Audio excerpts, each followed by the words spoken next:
Hello दोस्तों। राम मंदिर में जो चोरी हुई है,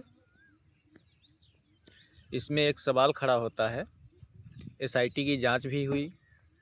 जांच में कुछ लोग पकड़े गए, लेकिन अभी ये निश्चित नहीं हुआ है कि कितना धन चोरी हुआ है। कुछ लोग कह रहे हैं 10 करोड़ की चोरी हुई, कुछ लोग कह रहे हैं 20 करोड़ की चोरी हुई, कुछ लोग कह रहे हैं सोना कुछ गया है, कुछ चांदी की चोरी हुई, कुछ हीरे जवाहरात चोरी किए गए। लेकिन सवाल ये उठता है कि विदेशों में हमने सुना है रील के माध्यम से कि किसी की दुकान में चोरी नहीं होती है, किसी के मकान में चोरी नहीं होती है, किसी के खेत में चोरी नहीं होती है।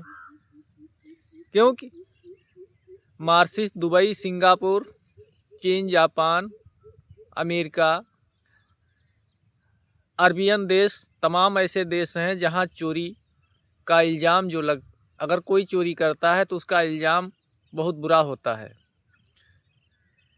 उसकी पुश्तैनी जायदाद हड़प कर ली जाती है चोर की, और उससे लूटा गया धन पूरा वसूला जाता है।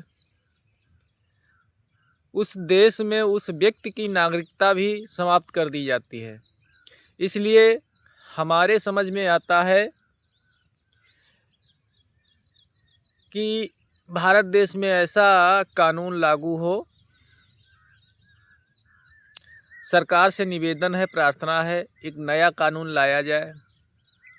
जो व्यक्ति चोरी करे, किसी भी प्रकार की चोरी करे, मंदिर में, मस्जिद में, गुरुद्वारे में, चर्च में, या किसी गरीब भाई की चोरी करे, अमीर की करे, दुकान में करे, तो सर्वप्रथम उससे वही धन वसूला जाए, उसकी संपत्ति को सरकार में, सरकारी खजाने में दी जाए, और उसको नागरिकता भी समाप्त कर दी जाए।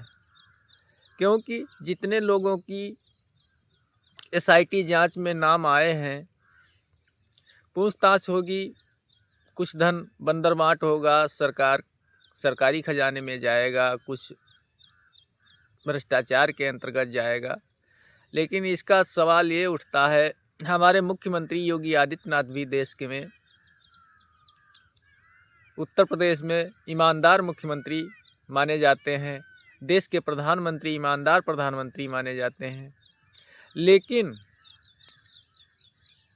प्रभु राम के मंदिर में जो लोगों को जिम्मेदारी दी गई थी, वही लोग उसमें चोरी कर रहे और उनको सज़ा ना हो। समझ आता है कानून भी लचर है, प्रशासन भी लचर है, शासन में बैठे देश चलाने वाले लोग भी लचर हैं।